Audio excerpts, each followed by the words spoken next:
of our nationally kept secrets would shatter most people's imagination of what is possible. This is probably one of the more well-known black-budget time travel projects, with the exception of the Montauk Project.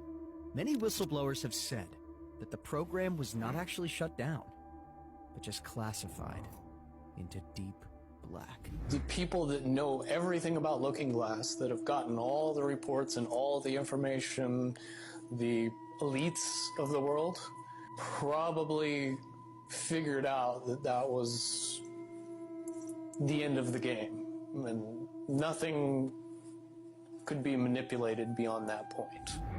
According to the alleged insiders, the Looking Glass technology was apparently used to look backward and forward in time, using the consciousness of an operator as a type of steering mechanism. The operator would sit in a chair that was apparently recovered from a downed extraterrestrial craft capable of interfacing with consciousness directly. When the device was turned on, strong toroidal fields of energy cycled about a pouch of water at the center, which acted as a sort of resonator for in-streaming energies from the point of focus maintained by the operator. The data was collected and projected onto video monitors at incredible speeds, which later needed to be de-interlaced to reveal discernible images.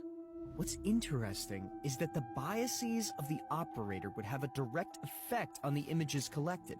For example, if one were to look back to the time of Jesus' crucifixion, if the person doing so was an atheist, they may not see anything at all.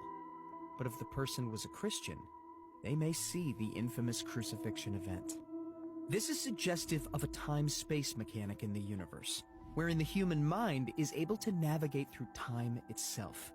The work of Dewey B. Larson and his reciprocal systems theory provides the basis for this interpretation. Briefly, as described by Larson, the universe is broken up into two physical regions, as defined by motion.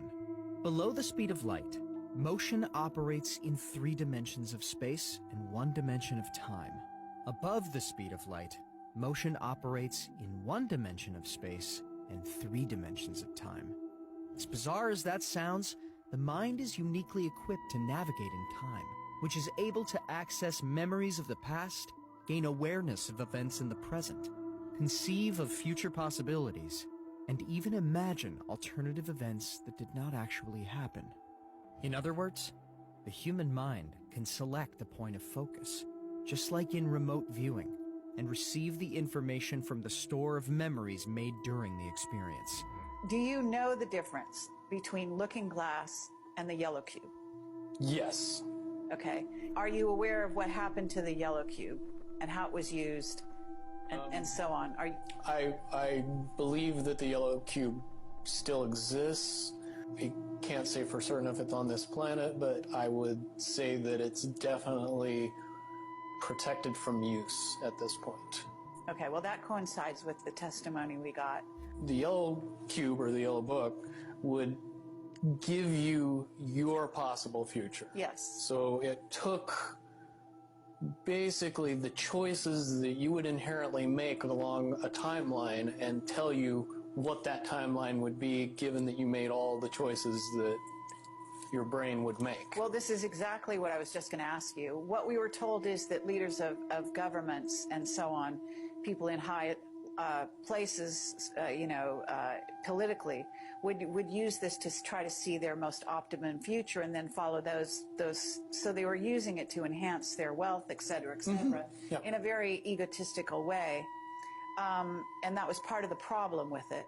The Looking Glass device seems to be capable of the same type of process, to access a data stream from any conceivable location in space or time, steered via the consciousness of an operator. According to the testimony of Burish, the technology was provided to the human race during the Sumerian times, when an advanced contingent of future humans went back in time and provided that civilization assistance after a cataclysm known as the Deluge. The Sumerian cylinder seals were encoded with plans to build the Looking Glass device. Earlier versions of the project saw the development of an actual portal that an individual could move through to jump in time. According to Burish, accounts provided by captured beings known in the program as P-45s, future humans 45,000 years into the future, the Earth was destroyed by massive cataclysms around the year 2012. This is apparently because looking glass devices were actively being used during a major celestial alignment, which overloaded the organic energy grid of the planet. Burish further claims that the device has been dismantled as a result of discovering two probable timelines, one of which is the cataclysm described by the captured being.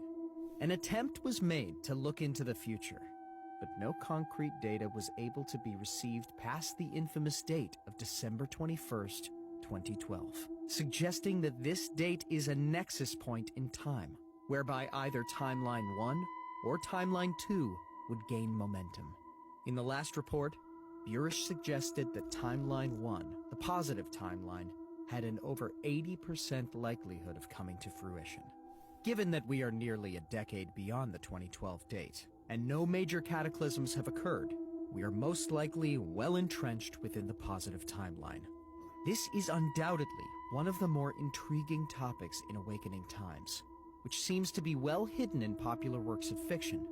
Corey Good, a secret space program insider, claims to have reviewed documentation relating to this project. It would be very hard to accept that all of this information that is currently held secret and classified